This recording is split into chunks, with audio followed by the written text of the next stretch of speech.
এতিয়া মাননীয় মুখ্যমন্ত্ৰী ডাঙৰীয়াই বিধেয়কখন উত্থাপন কৰিব পাৰিব। মাননীয় অধ্যক্ষ মহোদয়, মাননীয় মুখ্যমন্ত্ৰীৰ হৈ আপোনাৰ অনুমতি সাপেক্ষে মই the uniform civil code Assam bill 2026 সদনত উত্থাপন কৰিলোঁ। এতিয়া মাননীয় মুখ্যমন্ত্ৰী ডাঙৰীয়াই বিধেয়কখন উত্থাপন কৰিব পাৰিব।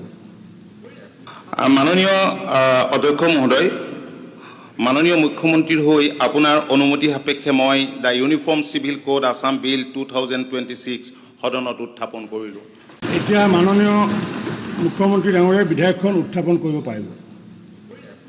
মাননীয় অধ্যক্ষ মহোদয়, মাননীয় মুখ্যমন্ত্ৰীৰ হৈ আপোনাৰ অনুমতি সাপেক্ষে মই the uniform civil code Assam bill 2026 সদনত উত্থাপন কৰিলোঁ।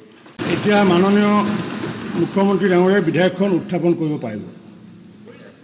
মাননীয় অধ্যক্ষ মহোদয়, মাননীয় মুখ্যমন্ত্ৰীৰ হৈ আপোনাৰ অনুমতি সাপেক্ষে মই the uniform civil code Assam bill 2026 সদনত উত্থাপন কৰিলোঁ।